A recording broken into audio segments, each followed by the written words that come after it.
Some serious movement in the UFC's lightweight division today as the reigning champion Khabib Nurmagomedov officially declares his retirement from the sport of mixed martial arts. Now, of course, we all knew that Khabib was planning on stepping away, but I suppose the main thing that this has birthed is the vacancy of the lightweight title. I don't personally believe that the door will ever be fully closed to Nurmagomedov if he does wish to return in the pursuit of that 30-0 milestone, but for now, this latest twist in the 155-pound tale has allowed the UFC the freedom to book Charles Oliveira versus Michael Chandler for the divisional title. So let us take a look into what exactly this means for the sport as a whole and how this fight will shape the landscape of the lightweight division moving forward. Because I suppose above all other things, I'm just happy to see the division moving forward. Look, Khabib has been a great champion for the weight class. He's undoubtedly the greatest 155-pound fighter the sport has ever seen. But over the last 6 months, even with activity from some of the division's top contenders, the weight class has been left in a state of limbo as Dana and his team did everything in their power to try to convince Nurmagomedov to remain as champion. And that was understandable. The man is a huge global draw and an excellent ambassador for mixed martial arts. But even if I still believe that he will in fact return one day, allowing the division to move on is best for everyone. Because if Khabib isn't interested in any of the matchups that make sense for him right now, allowing a new champion to move in and shape their own legacy is something that can only create options moving forward. And as much as there was a clear gap between the Eagle and his challengers, even now with his absence, I'd still be willing to call the lightweight division the strongest in the sport. I do wish that Dustin Poirier was involved in this upcoming title bout, I really do. The man has just put in such great work over the last few years, and in my eyes, even with Oliveira and Chandler fighting for the strap, the Diamond could well be the best active 155-pound fighter in the UFC right now. But let him fight Conor McGregor again next. Poirier has earned the right to pick and choose his matchups, and for my money, that is still an incredibly interesting contest. Count out McGregor at your own peril, but no matter which way it goes, that is the number one contender fight right there. And with Oliveira and Chandler now set to fight for the belt, it does allow the division room to move into this new era. If you're enjoying this video, be sure to leave a like before subscribing to the channel to keep the MMA dive train moving ahead. Obviously, with the exception of Poirier, no man deserves a crack at the title more than Charles Oliveira. I really cannot understate just how impressed I have been with his progress in recent years, because I, like many of you, was guilty of pigeonholing this supremely talented athlete, convinced that I had seen enough from his meandering form as a featherweight to assume that he would eventually fall into his old habits. But through his recent showings inside that octagon, I eventually became a believer in Charles Oliveira. He now looks like the type of athlete who could beat anyone on his day, a more mature build for the 155-pound weight class, and with his ever-improving striking and wrestling game,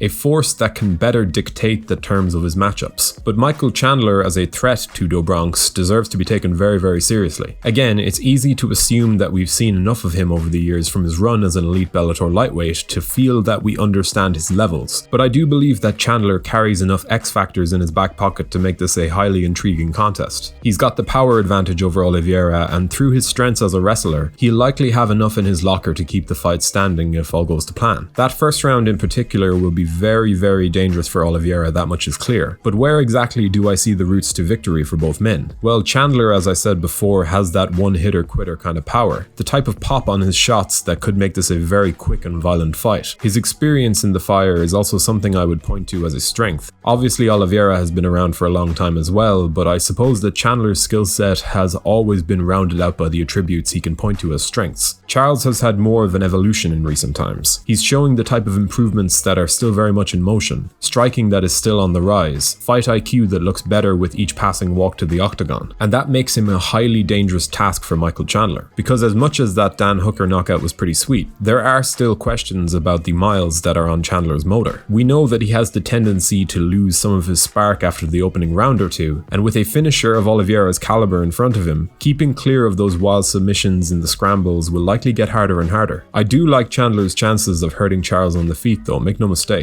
Just as I similarly think that Oliveira's submission game is good enough to force the tap from any active lightweight on the roster. So how do I see it playing out? Well, as much as Chandler is a very live threat in this one, I think Oliveira has what it takes to capture UFC gold. When a fighter that dangerous on the ground starts rounding out his game as Do Bronx has, that makes him a truly terrifying proposition. This is a finisher of the highest caliber, one who is actually looking better better and better as an overall athlete and physical specimen with each passing fight. I remember the days of Oliveira sporting a more wiry frame at 145 pounds, looking more awkward in the striking exchanges, though still deadly on the mat. I just think that he's the more modern and the more innovative of the two. And while Chandler's early power is still very much in play, I'm backing Charles Oliveira to warm into this fight as it goes on, and potentially pick up a submission win in the 3rd or 4th round. From there, we'll see how Poirier and McGregor's matchup plays out, how the bout between Tony Ferguson and Beneil Dariush on the same fight card goes, and who knows, maybe Justin Gaethje will find a way to reinsert himself into the mix with a victory. No matter what happens, even with the absence of the division's best fighter Khabib, lightweight is in a state of real change, and to be honest, I cannot wait to see how it all plays out. But how do you feel about the booking of Oliveira versus Chandler for the lightweight title? And who do you think will get their hand raised and emerge as the new lightweight champion? Do let us know in the comment section below, let's get a discussion going. If you enjoyed this video, be sure to leave a like before subscribing to the channel so you can stay up to date with all of our latest uploads. Thank you for watching.